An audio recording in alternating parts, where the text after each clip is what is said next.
Good morning mga Lodi. May nagtanong kasi dun sa YouTube kung paano daw i-withdraw yung mga nakuha nila dito sa Wild Cash. Okay? Una, so itong gold coin na to, i-convert natin into Hook Gold Token. So ang gagawin mo lang, exchange mo itong gold token into Hook Gold Token. So i-click mo yung exchange, max. So makakuha tayo 1:1 to eh. Ayan.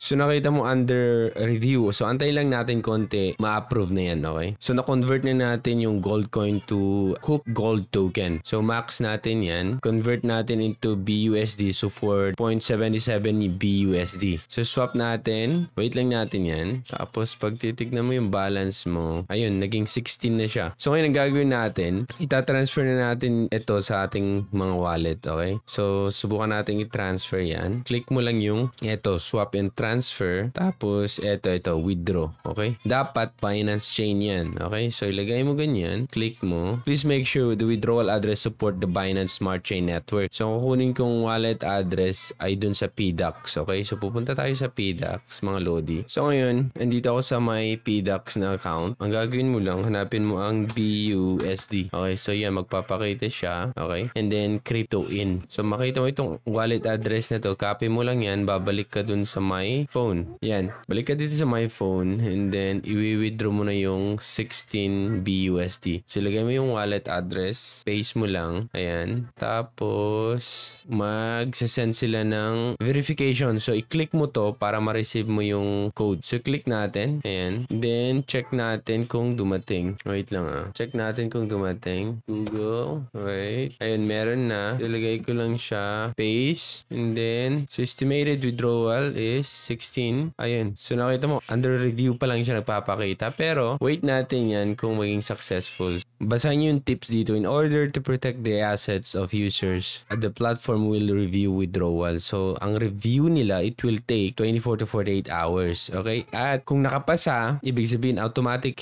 mapupunta dun sa address na nilagay mo. Pero pag hindi, babalik siya dito. Tapos, makikita mo kung ano yung rason bakit nag-fail yung withdraw mo. Okay? So, after 12 hours ako nag-wait, okay, dun sa withdrawal. Makita mo dito, wala na yung review nagpapakita. Pag i-check mo dito na part sa my details, pag i-check mo yan, makita mo na completed na yung $16.28 BUSD ay na-transfer na sa PDAX. So pag pupunta ka dito, $16.28, eto na siya. Mga 800 pesos. Okay, kung gusto mong i-transfer yan dun sa GCash mo, i-trade mo muna siya. Basic, punta ka lang sa basic, tapos i-trade mo into PHP. Okay? PHP max, yan o, 891. Convert mo, okay? Convert mo ganyan. Ayan o, na-convert na siya back to home. So, meron ka ng available na peso.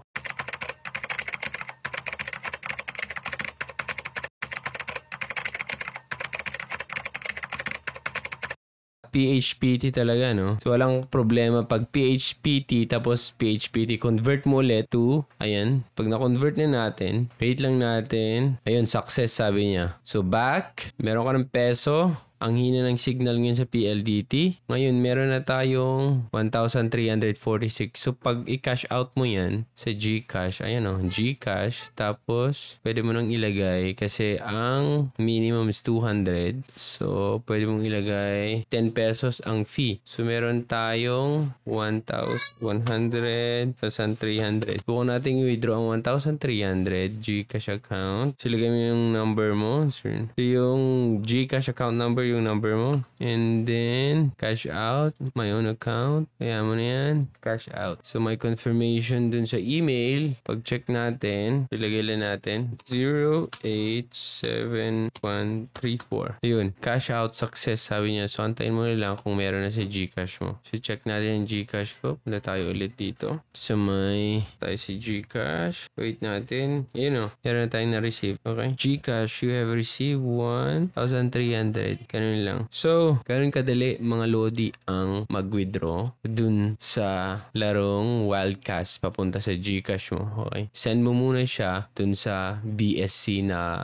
wallet address. Tapos, pwede mo nang idiretso dun sa GCash mo. So, yan lang mga Lodi and God bless. Thank you so much for watching.